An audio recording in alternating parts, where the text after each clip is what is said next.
नमस्कार बच्चों, कैसे हैं आप सब। आई होप आप सभी बहुत अच्छे होंगे और मौज मस्ती के साथ पढ़ाई भी डेफिनेटली कर रहे होंगे। इस वीडियो में हम लोग क्लास 9 चैप्टर 1 नंबर सिस्टम के इंट्रोडक्शन पर बात करने वाले हैं, जिसमें हम लोग natural numbers, whole numbers, integers और रेशनल नंबर के बीच में रिलेशंस को डिस्कस करेंगे, समझेंगे और उसके बाद किन्हीं दो रेशनल नंबर के बीच में हम कैसे और रेशनल नंबर को फाइंड कर सकते हैं, इसके दो मेथड्स को भी सीखेंगे। देन हम लोग एग्जाम्पल नंबर 1, एग्जाम्पल 2, एक्सरसाइज 1.1 के सभी क्वेश्चंस को बहुत डिटेल में डिस्कस करेंगे और सॉल्व भी करेंगे। इन सभी टॉपिक और क्वेश्चंस का टाइम स्टैम्प आपको डिस्क्रिप्शन बॉक्स में मिल जाएगा। तो अगर आपको किसी पर्टिकुलर टॉपिक या क्वेश्चन में डाउट है तो आप डिस्क्रिप्शन बॉक्स को चेकआउट करिए और अपने रिक्वायर्ड क्वेश्चन की टाइमिंग पर क्लिक करिए, जिससे डायरेक्टली वो क्वेश्चन आपके स्क्रीन पर चलने लगेगा। तो अगर ये वीडियो आपको काम की लगती है तो देर किस बात की है, कॉपी पेन उठाइए, फोकस बनाइए और आ जाइए। मिलते हैं म्यूजिक के दूसरी तरफ।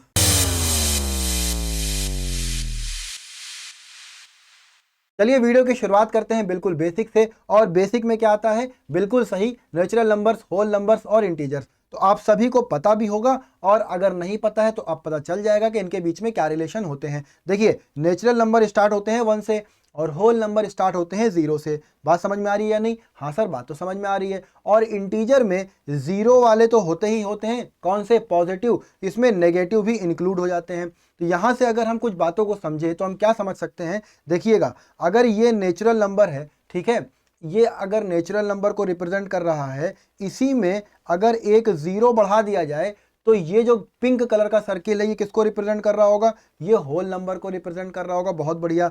इसी होल नंबर में अगर नेगेटिव नंबर्स को भी, यानी नेगेटिव नेचुरल नंबर्स को भी ऐड कर दिया जाए तो क्या मिलने लगेगा? अगर हम इसमें नेगेटिव नेचुरल नंबर भी ऐड कर देंगे तो हमें इंटीजर्स मिलने लगेंगे। यानी कि ये बात समझ में आई कि जो नेचुरल नंबर है वो सबसे छोटा सेट है, उसमें जब हम 0 ऐड करेंगे तो होल नंबर पर पहुंचेंगे, और उसमें अगर हम नेगेटिव नेचुरल नंबर्स को भी ऐड कर देंगे या नेगेटिव होल नंबर्स को भी ऐड कर देंगे तो हम इंटीजर के पास पहुंच जाएंगे। ये सारी ही बातें आप सभी को पता होंगी, हमें ये बात पता है, बस शुरुआत कर रहे हैं वीडियो की। देखिए, 1 और 2 के बीच में अगर हम आपसे कहें कि भाई 1 और 2 के बीच में क्या आएगा, आप सभी बोलेंगे सर 1.1, 1.2, 1.3, 1.4, 1.5 ऐसे नंबर्स आएंगे।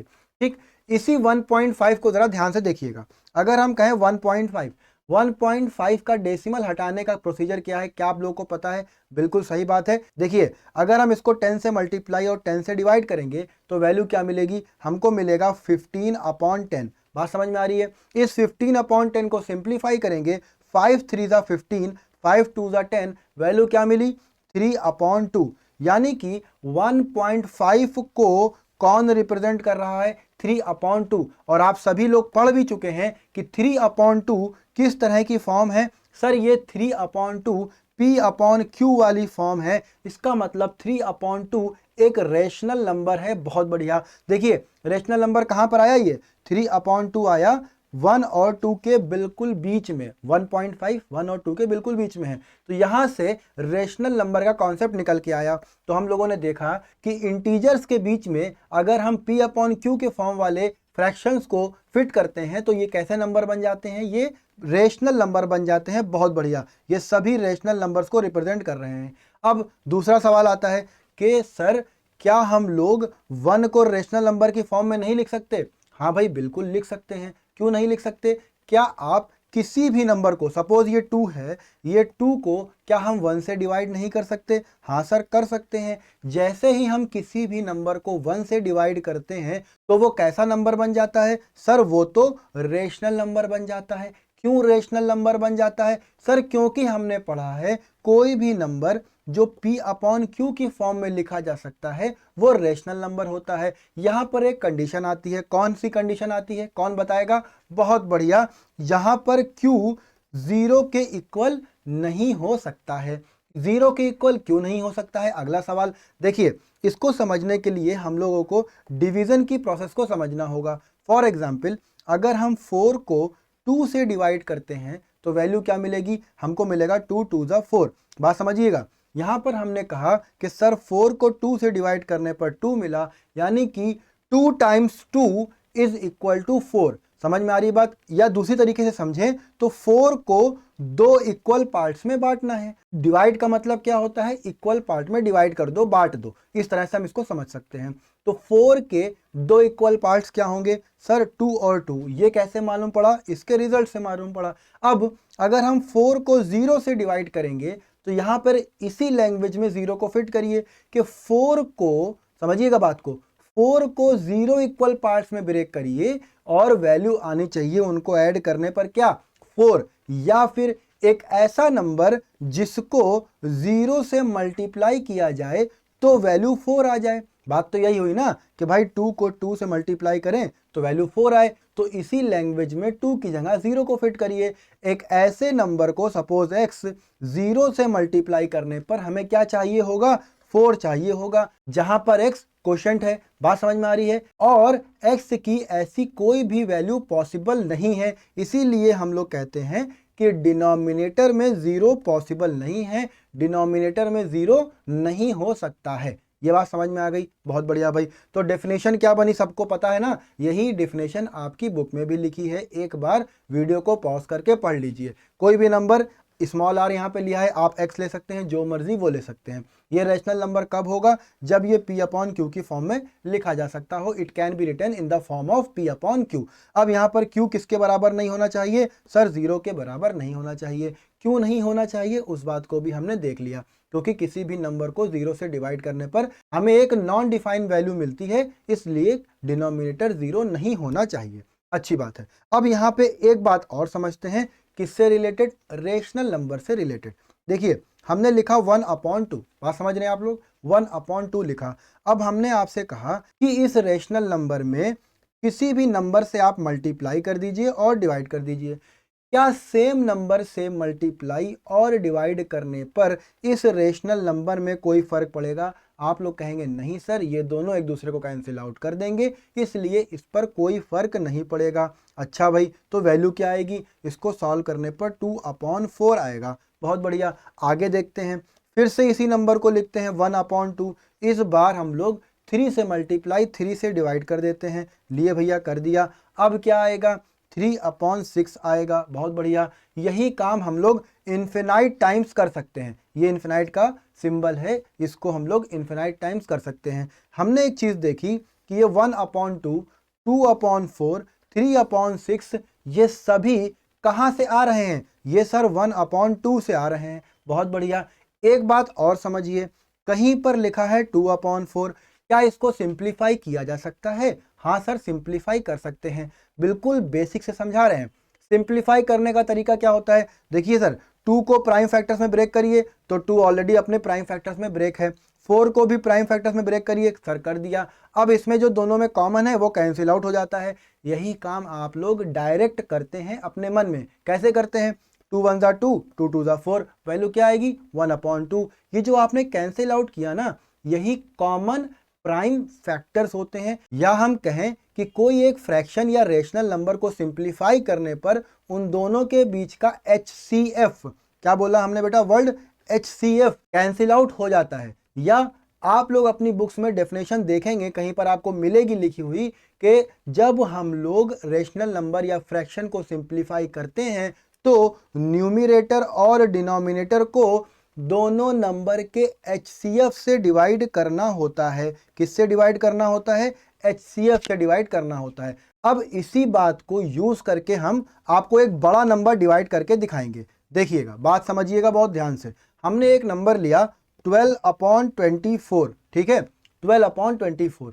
12 के प्राइम फैक्टर्स निकाल लेते हैं पहले तो 12 के प्राइम फैक्टर्स करेंगे, आप लोग अपनी कॉपी में करिएगा 2 × 2 × 3, यही वैल्यू आएगी। 2 2 4, 4 3 12।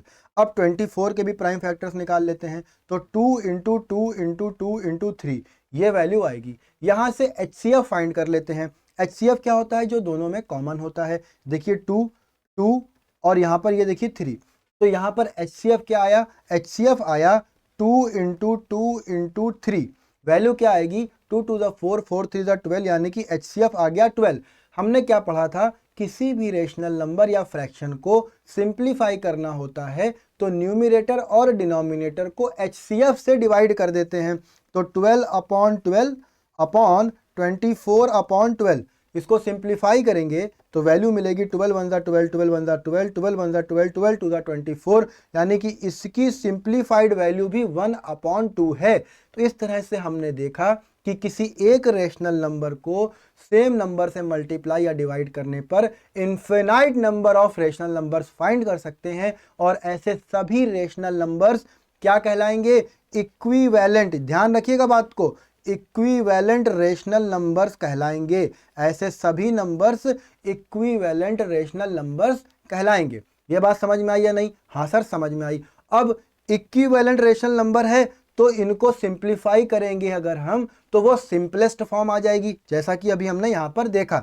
12/24 को जब हमने सिंप्लीफाई किया, सिंप्लीफाई करने का तरीका क्या था? न्यूमरेटर और डिनोमिनेटर को तब तक डिवाइड करते चले जाओ जब तक उनके बीच में सभी कॉमन फैक्टर्स कैंसिल आउट हो जाएं, या हम डायरेक्ट डिफिनेशन का यूज करें तो न्यूमरेटर और डिनोमिनेटर को HCF से डिवाइड कर दो, जो वैल्यू आएगी वो सिंपलेस्ट फॉर्म होगी। अब देखिए इस बात को समझिएगा, अगर हम यहाँ पर एक नंबर लाइन ड्रॉ करें 0 1 2 3 4, इधर -1 -2, हमने इक्विवेलेंट रेशनल नंबर्स क्या निकाले? 1/2, 2/4, यही तो निकाले हैं। आगे चल के हमने एक और निकाला था 12/24। अब देखिए ये सभी अलग अलग रेशनल नंबर्स आपको दिख रहे हैं। क्या ये अलग अलग रेशनल नंबर्स जो लिखे हुए हैं ये नंबर लाइन पर भी अलग अलग आ रहे होंगे? इसको समझने के लिए आप लोगों को एक काम करना होगा, कैलकुलेटर को ओपन करना होगा। कैलकुलेटर को ओपन करके इन सभी की आप लोग डेसिमल में वैल्यू फाइंड करिए। आप लोग देखेंगे कि सभी की वैल्यू 0.5 आएगी। बात समझ में आ रही है नहीं? सभी की वैल्यू 0.5 आएगी। अब 0.5 तो नंबर लाइन में एक ही जगह पर होगा। कहां पर होगा? सर यहां पर होगा 0.5। इसका मतलब ये हुआ जो इक्विवेलेंट रेशनल नंबर्स हैं वो नंबर लाइन पर अगर रिप्रेजेंट करे जाएंगे तो उनका जो सिंपलेस्ट फॉर्म होगा उसी को हम लोग नंबर लाइन पर रिप्रेजेंट कर रहे होंगे। यानी कि हम लोग सिंपलेस्ट फॉर्म को रिप्रेजेंट करेंगे कहां पर? नंबर लाइन पर। यह बात समझ में आई या नहीं? हाँ सर बात तो समझ में आई। इसको समझने के लिए हम एक और बात समझेंगे, को प्राइम नंबर्स को। इनको को प्राइम नंबर्स को। अब ये को प्राइम नंबर्स क्या होते हैं? देखिए कोई भी ऐसे दो नंबर्स जिनके बीच में HCF 1 हो जाए। HCF 1 होने का मतलब क्या है? उनके बीच में कोई भी कॉमन फैक्टर ना हो 1 को छोड़ के। जैसे एग्जाम्पल देख लेते हैं। एग्जाम्पल समझिए, 2 और 3। 2 और 3 के बीच में HCF क्या है? 1 है। क्यों? क्योंकि इनके बीच में कोई भी कॉमन फैक्टर नहीं है। यानी अगर हम 2/3 को ऐसे फ्रैक्शन की फॉर्म में लिखें या रेशनल नंबर की फॉर्म में लिखें तो हम देखेंगे कि ये इसकी सिंपलेस्ट फॉर्म है। 2/3 जो रेशनल नंबर बन रहा है ये इसकी सिंपलेस्ट फॉर्म है। ये बात समझ में आई या नहीं? दूसरा एग्जाम्पल देख लेते हैं। एक एग्जाम्पल लिखते हैं 1 और 2। ये अभी हमने पीछे देखा था। यहां पर भी ये सिंपलेस्ट फॉर्म है क्योंकि 1 और 2 का HCF 1 ही है, क्योंकि इन दोनों के बीच में कोई भी कॉमन फैक्टर नहीं है। दूसरा एग्जाम्पल बनाते हैं 3/6। आप लोग बताइए क्या ये दोनों नंबर्स को प्राइम है? 3 और 6। आप सभी बोलेंगे नहीं सर, 3 और 6 का HCF अगर हम फाइंड करेंगे तो ये सर 3 आएगा। क्यों आएगा? क्योंकि 3 और 6 में 3 एक कॉमन फैक्टर है। ये 3 इन दोनों को डिवाइड कर देगा, इसलिए ये सिंपलेस्ट फॉर्म में नहीं है, इसलिए ये को प्राइम नंबर्स नहीं है। तो हम देखते हैं कि जब हम एक रेशनल नंबर लिखते हैं P/Q की फॉर्म में, वहां पर P और Q कैसे नंबर होते हैं? सर ये को प्राइम्स होते हैं। को प्राइम्स क्यों होते हैं? क्योंकि इनके बीच का HCF 1 होता है। उससे क्या मतलब निकल के आता है? उससे ये मतलब निकल के आता है कि ये जो P/Q है ना, ये अपनी सिंपलेस्ट फॉर्म में है। कैसी फॉर्म में है?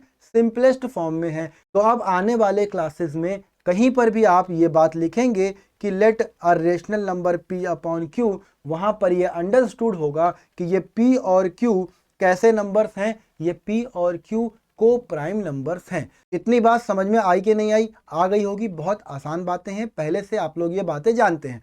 तो अब हम लोग चलते हैं एग्जाम्पल नंबर 1 पर और देखते हैं उसमें क्या पूछा गया है। चलिए भाई देख लेते हैं।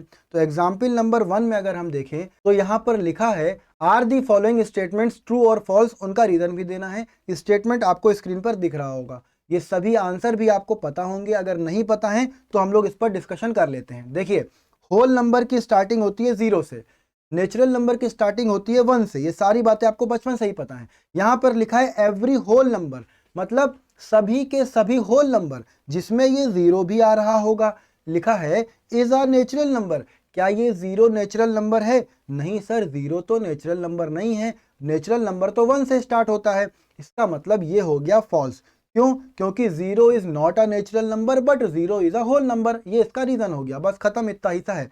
Every integer is a rational number. अब देखिए, सभी इंटीजर की हमने बात करी, सभी इंटीजर में जो हमें नंबर लाइन पर अभी नंबर दिख रहे हैं, इन सब के नीचे हम लोग 1 लिख सकते हैं। हाँ सर, लिख सकते हैं। जब हम सबके नीचे 0 के नीचे भी 1 लिखिए, 0 के नीचे 1 लिख सकते हैं, वैल्यू तो 0 ही आएगी। हाँ सर, बिल्कुल सही बात है। इवन 0 के नीचे तो आप कोई भी नंबर लिख सकते हैं। देखिए 0/3, 0/4, इन सभी की वैल्यू 0 ही आएगी, बिल्कुल सही बात है। अब देखिए 1 के नीचे भी 1, किसी भी नंबर के नीचे आप 1 लिख सकते हैं। उससे क्या होगा, ये P/Q की फॉर्म ऑब्टेन कर लेगा, जहां पर Q तो 1 है, और अगर Q 1 है तो ये तो 0 के बराबर हुआ नहीं, यानी कि रेशनल नंबर की डेफिनेशन फॉलो हुई। P/Q की फॉर्म भी आ गई, Q is not equal to 0 भी आ गया। यहां से ये समझ में आया कि हाँ, बात तो सही है, तभी इंटीजर के डिनोमिनेटर में हम लोग 1 लिख सकते हैं, जिससे P/Q की फॉर्म मिलेगी। P/Q की फॉर्म में Q is not equal to 0 होगा, इसका मतलब सभी इंटीजर्स रेशनल नंबर होंगे। यानी ये स्टेटमेंट भी आपका कैसा है, ये स्टेटमेंट आपका ट्रू है।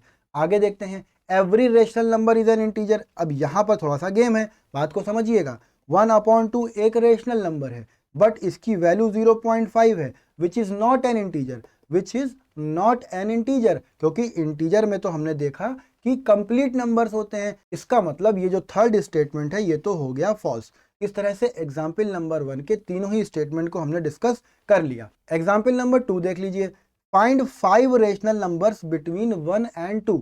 1 और 2 के बीच में कितने रेशनल नंबर फाइंड करने हैं? 5 रेशनल नंबर फाइंड करने हैं। समझते हैं भाई इस बात को।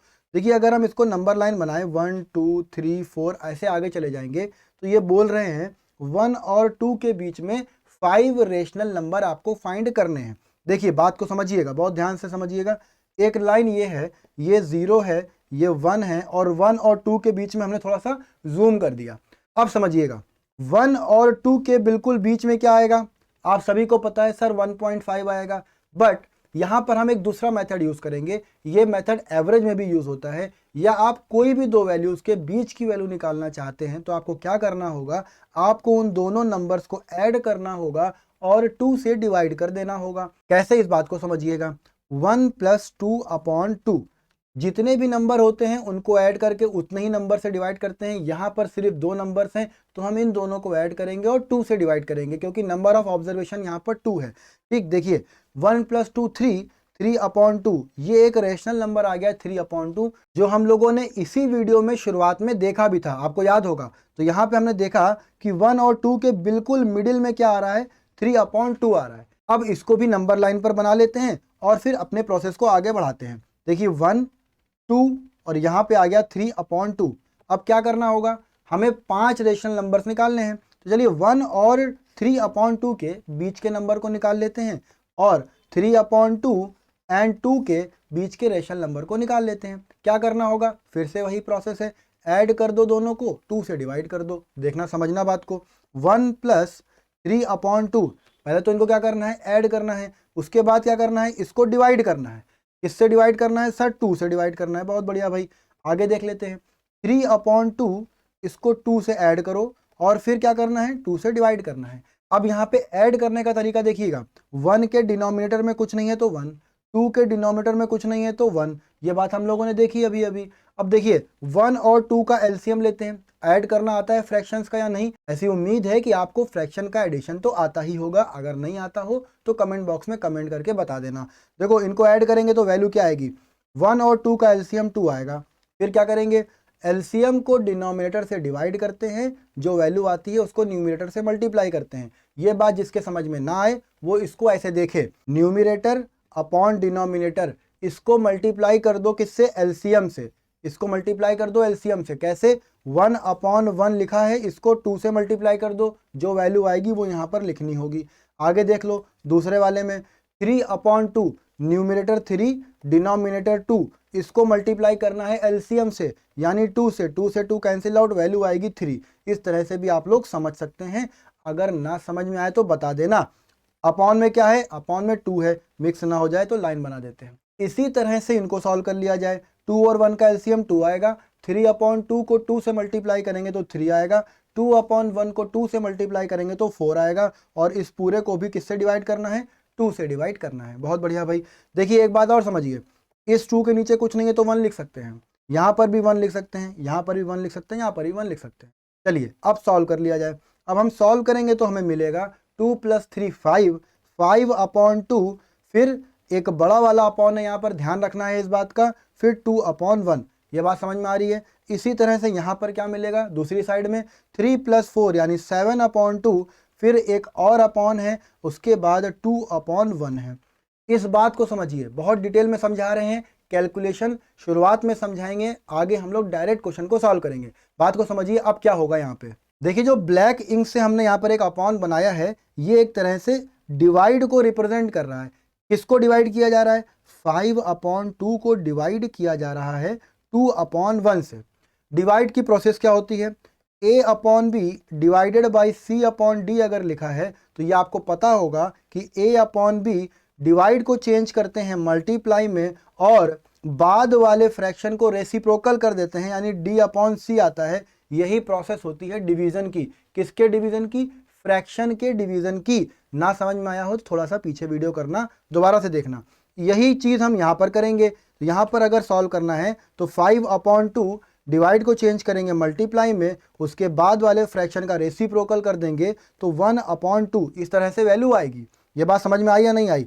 बट जब हम डायरेक्ट क्वेश्चंस को सॉल्व कर रहे होंगे जल्दी जल्दी तो इतना नहीं करेंगे, तो हम क्या करेंगे, हम एक सेंटेंस बोलते हैं अपने क्वेश्चंस में। आज आप लोग समझ लीजिएगा वो वैल्यू कहाँ से आती है, या वो सेंटेंस बना कैसे। बीच का बीच से मल्टीप्लाई, किनारे का किनारे से मल्टीप्लाई। क्या बोला हमने, बीच का बीच से मल्टीप्लाई, किनारे का किनारे से मल्टीप्लाई। इसको एक बार डिटेल में देख लेते हैं। देखो A/B/C/D लिखा है, तो बीच में कौन है, ये दोनों हैं, इन दोनों को आपस में मल्टीप्लाई कर दो। किनारे कौन है, A और D, इन दोनों को आपस में मल्टीप्लाई कर दो। जो वैल्यू आएगी यही सॉल्यूशन हो जाएगा, C × B। देखो यही वैल्यू आ रही है। हाँ सर बात तो सही है, वैल्यू तो यही आ रही है भाई। B और C इधर लिखा हुआ है, ऐसे C और B लिखा है। अब ये ना कहना कि सर अलग लिखा है, कम्यूटेटिव लॉ को फॉलो करता है मल्टीप्लिकेशन, ठीक है। चलो यही काम हम लोग यहाँ पे करेंगे डायरेक्ट। कैसे, 5 × 1/2 × 2। यहाँ पर देख लेते हैं, बीच का बीच से मल्टीप्लाई, किनारे का किनारे से, 7 × 1/2 × 2। तो वैल्यू क्या आएगी सॉल्व करने पर, अब आप लोग समझ चुके होंगे। तो वैल्यू आ जाएगी सॉल्व करने पर, डायरेक्ट लिखेंगे, यहाँ पर मिलेगा हमको 5/4, और यहाँ पर क्या मिलेगा इस तरफ बताइए, 7/4 मिल जाएगा। बहुत बढ़िया, क्या मिल जाएगा, 7/4। तो यहाँ से हमने देखा कि 1 और 3/2 के बीच में आया मेरा 5/4, और 3/2 और 2 के बीच में आया 7/4। ये बात समझ में आई या नहीं आई, बहुत बढ़िया भाई। अभी तक हम लोगों ने 3 रेशनल नंबर्स फाइंड कर लिए हैं। अब हम लोगों को 2 रेशनल नंबर्स और फाइंड करने हैं, चलिए उसको भी देख लेते हैं। ठीक है भाई, तो क्या करना होगा, फिर से आपको समझाने के लिए हम नंबर लाइन बनाएंगे। यहाँ पर 1 है, यहाँ पर 2 है, सबसे मिडिल में 3/2 है, उसके बाद क्या निकाला है, 5/4 निकाला है शायद, और 7/4। ये 5/4 हो गया, ये 7/4 हो गया। अब यहाँ से बच्चों के आंसर वेरी करना शुरू होते हैं। वेरी का मतलब किसी बच्चे का आंसर अलग आ रहा होगा, किसी बच्चे का आंसर अलग आ रहा होगा। ऐसा क्यों होता है, देखो भाई इस बात को समझो। अगर मेरा मन करा तो 1 और 5/4 के बीच का रेशनल नंबर फाइंड कर लेंगे हम। 3/2 और 7/4 के बीच का भी नंबर फाइंड किया जा सकता है। उसी तरह से 7/4 और 2 के बीच का रेशनल नंबर भी फाइंड किया जा सकता है। इस तरह से अलग अलग बच्चे अलग अलग नंबर्स को फाइंड कर सकते हैं, जिससे उनका आंसर भी वेरी कर सकता है। तो यहाँ पर आपको टेंशन नहीं लेनी है, ठीक है, यहाँ पर आपको टेंशन नहीं लेनी है। आप अपने आंसर और अपनी कैलकुलेशन पर बिलीव करिएगा, भरोसा करिएगा। देखिए हम यहाँ पर क्या करने जा रहे हैं, 1 और 5/4 के बीच के रेशनल नंबर को फाइंड करने जा रहे हैं। कैसे करना है, दोनों को ऐड करके 2 से डिवाइड करना है। उसी तरह से 7/4 और 2 के बीच के रेशनल नंबर को फाइंड करने जा रहे हैं। तो 1 के नीचे कुछ नहीं तो 1 लिख सकते हैं। चलिए कैलकुलेशन को कर लेते हैं। तो 4 और 1 का एलसीएम 4 आएगा, 1 को 4 से मल्टीप्लाई करेंगे 4 आएगा, फिर 5/4 को 4 से मल्टीप्लाई करेंगे, देखिए 5/4 को 4 से मल्टीप्लाई करेंगे, 4 कैंसिल आउट हो जाएगा तो यहाँ पर 5 बचेगा, अपॉन में 2 आएगा, इस 2 के अपॉन में भी हम लोग 1 लिख सकते हैं, खुद को समझाने के लिए। नहीं लिखना है ना लिखिए, आपकी मर्जी है, बस आपको समझ में आना चाहिए। अब यहाँ पर वैल्यू क्या आएगी, यहाँ वैल्यू आ जाएगी 9/4 अपॉन 2/1, और यहाँ पर वैल्यू क्या आ जाएगी, इसको डायरेक्ट कर लिया जाए, जगह कम है तो 4 एलसीएम बनेगा, 4 को 2 से मल्टीप्लाई करेंगे 8, 7 + 8 करेंगे तो 15 आ जाएगा। 7 + 8 तो कर लोगे ना, कैसे आया, समझ में आ गया? ना समझ में आया हो तो कमेंट कर देना, ठीक है। चलो ये वैल्यू आ गई मेरे पास, अब क्या करना है, बीच का बीच से, किनारे का किनारे से मल्टीप्लाई करना है, बस और कुछ नहीं। 9 × 1 अपॉन 4 × 2, यहाँ पर करेंगे तो 15 × 1 अपॉन 4 × 2, यहाँ वैल्यू क्या आएगी 9/8, और यहाँ पर वैल्यू आएगी 15/8। बात समझ में आ रही है, नहीं आ रही है? हाँ सर, बात बिल्कुल समझ में आ रही है। तो इसका मतलब क्या है ये भी देख लेते हैं। 9/8 कहाँ पर लाई कर रहा होगा, 9/8 यहाँ पर आ जाएगा 1 और 5/4 के बीच में। उसी तरह से 15/8 कहाँ पर आ जाएगा, 7/4 और 2 के बीच में। बात समझ में आ रही है? अब देखो इसका मतलब क्या है, आप लोग फिर से कैलकुलेटर निकालिए, आप लोग क्या करिए, कैलकुलेटर निकालिए और इनकी वैल्यू डेसिमल में फाइंड करिए। इन सभी फ्रैक्शन की जो वैल्यूज हैं या रेशनल नंबर की वैल्यूज हैं, ये आप डेसिमल में फाइंड करिए। आप लोग देखेंगे कि इनकी वैल्यू 1.00 और 2.00 इसके बीच में ही लाई कर रही होगी। अगर आपकी वैल्यू इनके बीच में लाई कर रही है, इसका मतलब यहाँ पर आगे भी 0 बढ़ा सकते हैं, उससे कोई फर्क नहीं पड़ेगा, ठीक है। वो एक्चुअली हमने 1 और 2 ही लिखा है, 1 और 2 के बीच में ही क्वेश्चन था। तो ये जो वैल्यूज आएंगी डेसिमल में, ये 1 और 2 के बीच में ही लाई कर रही होंगी। तो मेरा कहने का मतलब ये है कि अगर आपका आंसर आपके दोस्तों से अलग आ रहा हो, बुक में दिए हुए आंसर से अलग आ रहा हो, तो भी आपको टेंशन नहीं लेनी है, अपनी कैलकुलेशन पर बिलीव करना है, ठीक है। चलिए ये तो हुआ इसका मेथड 1। जो भी हम लोगों ने एग्जाम्पल नंबर 2 को सॉल्व करा, ये इसका हो गया मेथड 1। कैसे मेथड 1 निकाला हम लोगों ने, 2 नंबर्स को ऐड करिए, 2 से डिवाइड करिए, यही प्रोसेस बार बार रिपीट करते जाइए और आपके आंसर्स आते जाएंगे, ठीक है। मेथड 2 क्या है इसका भाई, इसका मेथड, सेकंड मेथड भी देख लेते हैं। इसका सेकंड मेथड बहुत ही आसान है, मतलब आप लोग नींद में भी कर देंगे। कैसे, देखिए जो हम बोल रहे हैं उसको ध्यान से समझिएगा। कितने रेशनल नंबर निकालने हैं, 5। सबसे पहले देखिए कि कितने रेशनल नंबर निकालने हैं। नंबर क्या दिया है उससे कोई फर्क नहीं पड़ता, ये देखिए कि कितने रेशनल नंबर निकालने हैं। यहाँ पर 5 निकालने हैं, जितने भी निकालने हैं उसमें एक ऐड कर दीजिए। 5 में एक ऐड करेंगे वैल्यू आएगी 6। क्या बोला हमने, जितने भी रेशनल नंबर निकालने हैं उसमें 1 ऐड कर दीजिए, वैल्यू आ जाएगी 6। आपको 10 निकालने हैं, 10 में 1 ऐड कर दीजिए, वैल्यू आ जाएगी 11, ठीक है। अब देखिए जो नंबर दिया है उसके पास आइए, यहाँ पर 1 दिया है और यहाँ पर 2 दिया है। अगर हम इनको रेशनल नंबर की फॉर्म में समझे तो इसको ऐसे लिख सकते हैं, बहुत देर से सेम डिस्कशन कर रहे हैं, ठीक है। तो हमने कहा 5 रेशनल नंबर निकालने हैं, उसमें 1 ऐड कर दो, 1 ऐड करने पर हमको मिला 6, 6 से मल्टीप्लाई और डिवाइड कर दो, काम खत्म। बात समझ में आया नहीं, 6 से मल्टीप्लाई और डिवाइड कर दो, काम खत्म। कैसे भाई, यहाँ पर वैल्यू आई 6/6, यहाँ पर वैल्यू आई 12/6। अब देखिए 6/6 के बाद के नंबर चाहिए, 12/6 के पहले के नंबर, तभी तो बीच में आएंगे। बहुत बढ़िया भाई, तो हमें 6/6 के बाद का नंबर चाहिए। अब ये बताओ 6 के बाद क्या आएगा, 7 आएगा। तो क्या 6/6 के बाद 7/6 नहीं आएगा? बिल्कुल सही बात है। उसी तरह से 12/6 से पहले 12/6 से पहले 11/6 नहीं आएगा? भाई बिल्कुल सही बात है, आएगा ही आएगा। आगे देख लेते हैं। इसी तरह से यही काम करिए जब तक आप इस नंबर तक ना पहुंच जाइए। देखिए 7/6, 8/6, 9/6, 10/6, 11/6 हम पहले ही लिख चुके हैं। उसके बाद आ जाएगा 12/6। हमको नंबर्स कितने चाहिए थे? हमको नंबर्स चाहिए थे 5। देख लीजिए 5 है कि नहीं है, 1 2 3 4 5। अब देखिए यही क्वेश्चन को हमने पीछे सॉल्व करा मेथड 1 से, अलग आंसर आया। यहाँ पर हमने दूसरे मेथड से सॉल्व किया, अलग आंसर आया।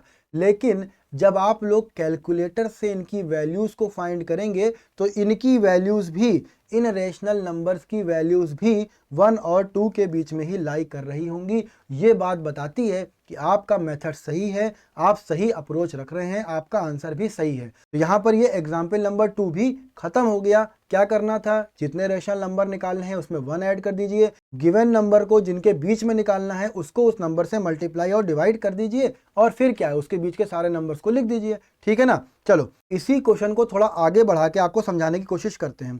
सपोज ये 1 और 2 है। अब आपसे कहा जाए कि इनके बीच में 15 रेशनल नंबर निकालिए। कितने? Find 15 rational numbers between 1 and 2। तो आपको क्या करना है, 15 में 1 ऐड करना है, 15 प्लस 1 16 वैल्यू आ जाएगी। फिर क्या करना है 16 का, 1 को 16 से मल्टीप्लाई 16 से डिवाइड, 2 को भी 16 से मल्टीप्लाई 16 से डिवाइड। अब क्या होगा, यहाँ पर 16 अपॉन 16 आ जाएगा, यहाँ पर क्या आ जाएगा 32 अपॉन 16 आ जाएगा। अब आप 16 से लिखना शुरू करिए, यानी 17 से स्टार्ट करिए और 31 तक पहुँच जाइए। क्या करना होगा, 17 अपॉन 16 सही है, 18 अपॉन 16, 19 अपॉन 16, इसी तरह से आप 31 अपॉन 16 तक लिख दीजिए। तो ये जितने भी नंबर होंगे आप गिन लीजिएगा, 15 ही आएंगे। समझ में आ गई बात? चलिए भाई बहुत बढ़िया। अगर अभी भी कोई डाउट्स आ रहे हैं तो क्या करना है, कमेंट बॉक्स में कमेंट करिएगा। एक ग्रुप बना हुआ है टेलीग्राम पर, उससे जुड़ जाइए और अपने डाउट्स को आप वहां से डायरेक्टली भी पूछ सकते हैं। चलिए अब हम लोग चलते हैं एक्सरसाइज 1 के क्वेश्चन नंबर 1 की तरफ। तो यहाँ पर क्या लिखा है, इज 0 अ रेशनल नंबर। इस बात पर हमने डिस्कशन अभी किया है, पहले ही कर लिया है। क्या लिखा था उसमें, 0 लिखा था, उसके नीचे हमने 1 लिख दिया, 0 अपॉन 2 लिख दिया, 0 अपॉन 3 लिख दिया। इन सभी की वैल्यूज किसके इक्वल है सर, 0 के इक्वल है। और यहाँ पर देखिए जो डिनोमिनेटर है वो भी 0 के इक्वल नहीं है, क्योंकि 1 2 3 are not equal to 0। Rational number की डेफिनेशन भी फॉलो हो रही है। क्या कहती है रेशनल नंबर की definition, any number which can be written in the form of p upon q where q is not equal to 0 then the number is said to be a rational number, यानी 0 is also a rational number. बात समझ में आ गई? क्यों? क्योंकि 0 के नीचे denominator में हम लोग कोई भी नंबर लिख सकते हैं जिससे p अपॉन q की फॉर्म बन जाती है और q is not equal to 0 भी होता है। इस तरह से 0 भी एक रेशनल नंबर बन जाता है। आगे देख लेते हैं, find 6 rational number between 3 and 4। अब तो ये ओरल क्वेश्चन हो गया है, समझ गए आप लोग। 6 निकालना है तो क्या करना है, 6 में 1 ऐड करना है, 7 आ जाएगा। 3 और 4 को 7 से मल्टीप्लाई और 7 से डिवाइड कर दीजिए, बस काम खत्म। वैल्यू क्या आएगी 21 अपॉन 7, और यहाँ पर वैल्यू आएगी बोलिए 28 अपॉन 7, यही वैल्यू आएगी। अब क्या करना है, 21 अपॉन 7, 28 अपॉन 7 के बीच के नंबर्स लिखने हैं बस। तो 21 के बाद कौन आएगा, 22 upon 7, 23 upon 7, 24 upon 7, 25 upon 7, 26 upon 7, 27 upon 7, उसके बाद तो 28 आ जाएगा। गिन लीजिए कितने हैं, 1 2 3 4 5 6, 6 ही फाइंड करने थे, 6 आ गए। बहुत आसान है, समझ में आ गई बात। चलिए नेक्स्ट क्वेश्चन देख लेते हैं। लिखा है find 5 rational number between these 2 numbers. तो अब क्या करना है, 5 में 1 ऐड करना है, वैल्यू आ जाएगी 6।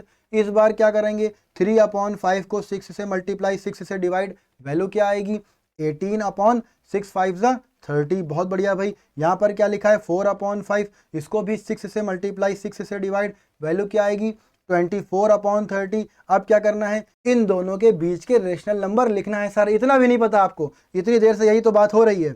19 अपॉन 30, बोलो 20 अपॉन 30, 21 अपॉन 30, 22 अपॉन 30, 23 अपॉन 30, कितने हो गए 1 2 3 4 5, 5 हो गए। इसके बाद आ जाएगा 24 अपॉन 30, और इससे पहले होगा आपका 18 अपॉन 30। बीच के नंबर निकालने थे।